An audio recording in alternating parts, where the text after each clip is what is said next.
Loneliness is something many of us face as gay men, and sometimes it feels like it never goes away. It can be incredibly tough. I posted a video on why the loneliness epidemic is so big in the gay community, and today let's focus on solutions, how to get out of loneliness. If you're feeling lonely and ready to break out of it, this is for you. Let's dive in. First, let's see what we're up against. When growing up, many of us felt excluded and stigmatized by social norms, media, or our families, churches, schools. This can lead to deep loneliness and a sense of not belonging. Even after coming out, which is supposed to bring relief, we often face rejection from both society and the gay community based on looks, age, income, how masculine or feminine someone appears, and it deepens loneliness even more. Then we see depression, anxiety, social disconnect, being addicted to hookups, mindlessly scrolling social media or binge watching TV, things that are more like distractions, wasting time on things that don't nurture our well-being. But this video isn't about the problems, it's about the solutions. There are ways to break the cycle and find real connections that bring happiness and fulfillment. To deal with social disconnect and overcome loneliness, a critical first step is to make connection your top priority, something you are seriously working towards. It's easy to slip into this mode where isolation becomes default, especially when it feels safer. But without real connection, loneliness just deepens, no matter how busy or distracted you keep yourself. That's why prioritizing connection is so critical. So, how do you actually do this? Start by making time for relationships. And I'm talking about the 3 areas of relationships you have: your relationship with yourself, with others, and with your community. It could be something as simple as scheduling regular coffee meetups with a friend, or joining a group centered around a hobby you enjoy, or the other ways I'll talk about in a minute. You can't just wait for connection to find you. You'd want to take active steps to seek it out. I have a friend who felt incredibly lonely, but he didn't realize he had stopped making any effort to connect with others. After a few months of pushing himself to reconnect with acquaintances, he was sending messages and meeting up for chats. He saw after some time how his social life and his sense of belonging improved massively. And here's where people often mess up. They expect quick results. They might reach out once or twice, but when they don't feel an instant connection, they give up. The key here is consistency and patience.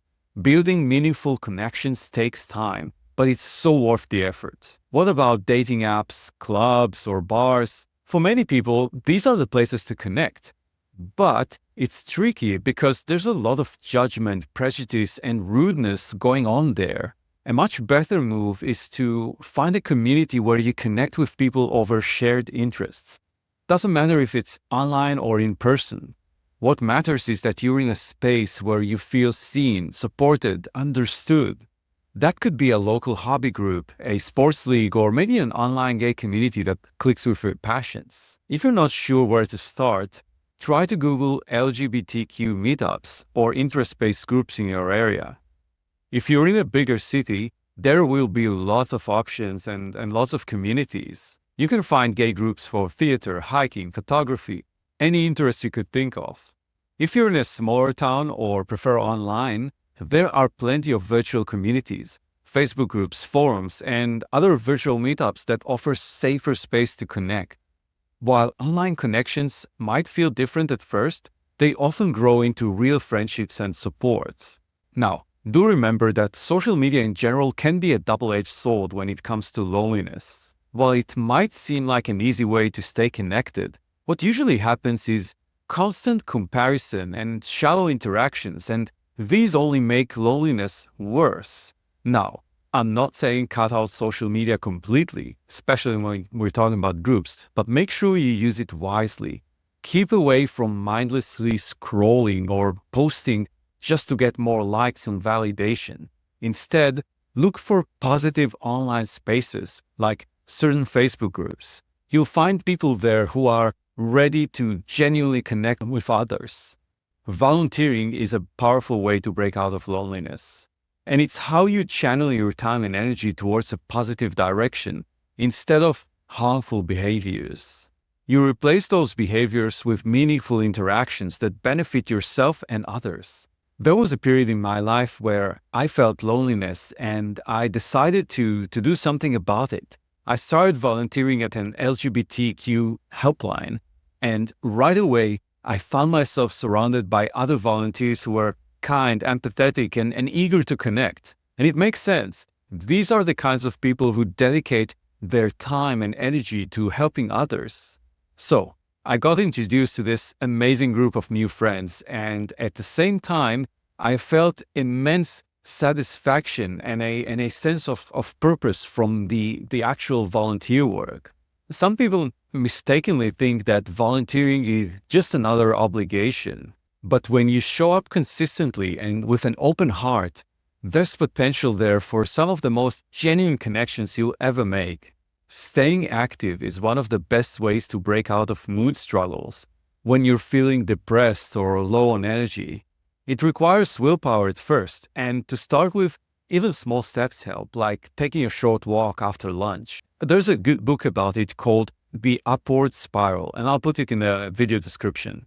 Once you've started becoming more active, it really helps boost your mood and improve your mental well-being. Exercise releases endorphins, those natural chemicals that make you feel good, and it's also a great way to connect with others. The gym isn't for everyone, I know, so definitely don't force yourself to go if it's not your thing. It shouldn't feel like a chore, otherwise it won't stick. There are tons of options out there like swimming, biking, volleyball, yoga.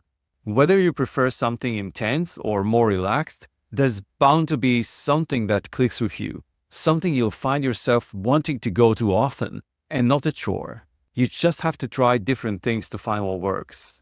And for those draining habits like mindlessly scrolling social media or binge-watching TV, there's also an interesting antidote. It's the one thing that people so often neglect, your connection with yourself.